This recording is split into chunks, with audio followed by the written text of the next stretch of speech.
In 1960, the computer chip barely exists. The transistor is only a dozen years old, and the wild new idea of carving many of them onto a single sliver of silicon, the integrated circuit, has just been born in a handful of American labs. There is no software industry, no personal computer, no internet, no phone in anyone's pocket. There is only a race to make the transistor smaller, cheaper, and more numerous. And for now, that race belongs entirely to the United States. Texas Instruments leads. It helped invent the integrated circuit. It builds the chips that guide missiles and fly Apollo toward the moon. And it sits at the very top of the table with more semiconductor revenue than anyone on Earth. Behind it stand Motorola and Fairchild, the three American houses that between them are building an entire industry from nothing. And Fairchild matters most of all, though its lead will not last, because the young engineers walking out of its doors are about to remake the world. In 1968, two of them quit to start a company called Intel. The next year, another handful found AMD. They are the Fairchildren, a restless generation who turn a quiet valley of orchards south of San Francisco into something the world will soon call Silicon Valley. And in 1971, Intel does something that sounds like a party trick. It puts an entire processor, the whole brain of a computer, onto one tiny chip, the microprocessor. Almost nobody understands yet what it means. The first one, the Intel 4004, holds barely 2,000 transistors and is sold to power a desktop calculator. For now, Intel is a small maker of memory chips. The Apollo program and the Minuteman missile are quietly buying up most of the world's integrated circuits, and Texas Instruments still rules the table decade after decade.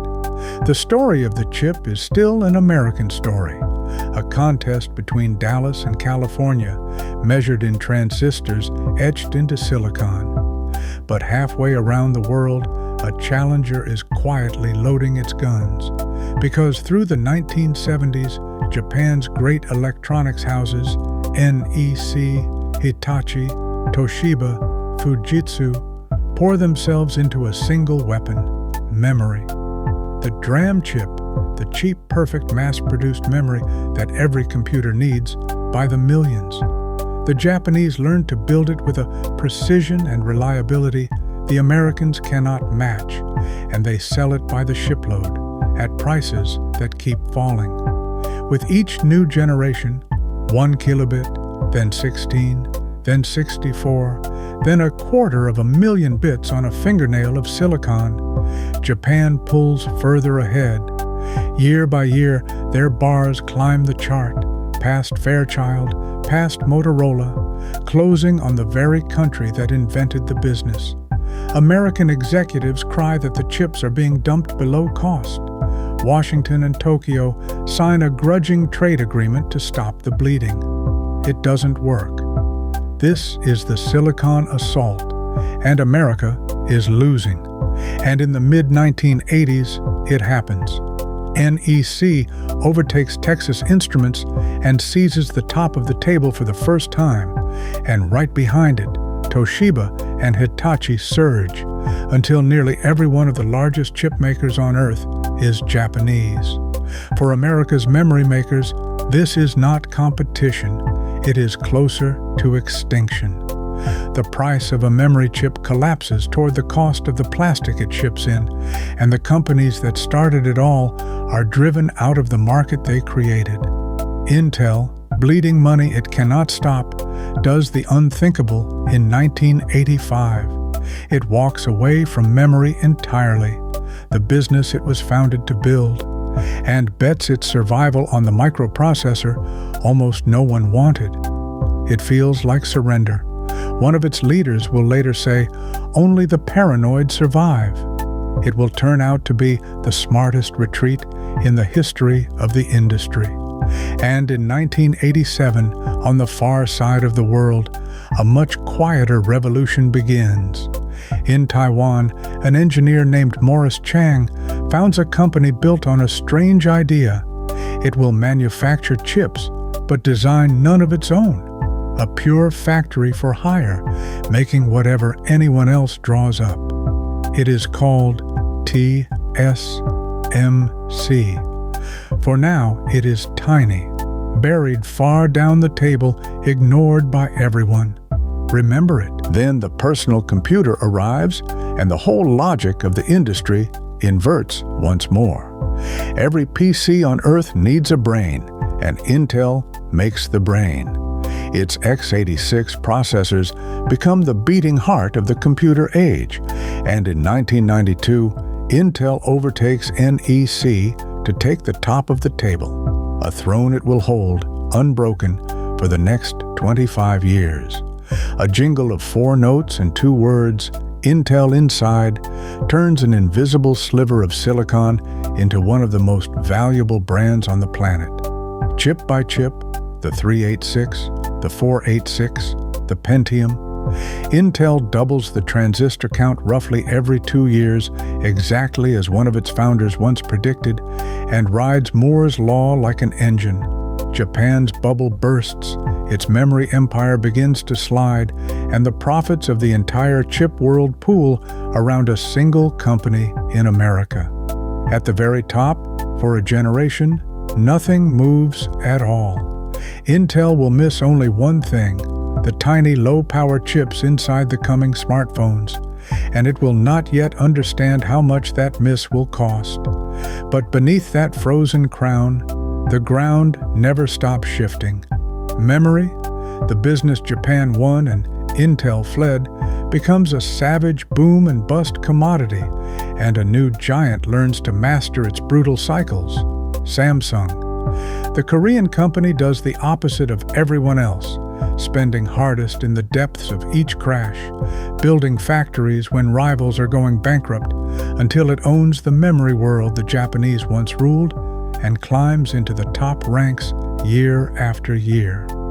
And all the while, that little Taiwanese factory keeps swelling, because TSMC has quietly made something new possible. Companies can now design chips and build nothing at all. NVIDIA, Qualcomm, and 100 others go fabless, drawing the blueprints and shipping them to Taiwan to be made. The oldest rule in the business, that a real chip company owns its own factories, is beginning to die. Intel still rules the visible chart, richer than it has ever been. But the shape of the industry underneath it is being redrawn wafer by wafer, and the balance is tilting east again. Then, in 2017, the unthinkable returns. A furious memory boom sends chip prices soaring, and Samsung overtakes Intel, knocking it off the top of the table for the first time in a quarter of a century. The two giants trade the crown back and forth for years, Intel reclaiming it whenever memory crashes, Samsung seizing it whenever memory soars, while behind them both, patient and unglamorous, the factory for hire keeps rising through the ranks, because by the 2020s, the most valuable thing in all of technology is no longer designing a chip. It is being able to build one. As transistors shrink to the width of a few atoms, only a tiny handful of companies on Earth can manufacture the most advanced chips at all, printed by house-sized machines from a single Dutch supplier, using light so fine it must be made by vaporizing droplets of tin. Intel, the old king, stumbles at this frontier and falls behind.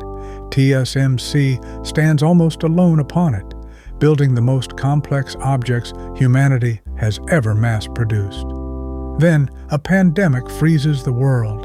A sudden famine of chips halts car factories on every continent, and governments realize too late that nearly all of the most advanced silicon is made on one island beside the coast of China. Fortunes and laws are rewritten to lure the factories home, And then artificial intelligence explodes, and the entire world scrambles at once for the chips to power it. Every design that matters, Apple's, NVIDIA's, the whole industry's, flows through a few fabs on a single island. And here is the final twist. NVIDIA, whose chips the whole world is now desperate to buy, never appears on this chart at all, because NVIDIA does not make them. TSMC does.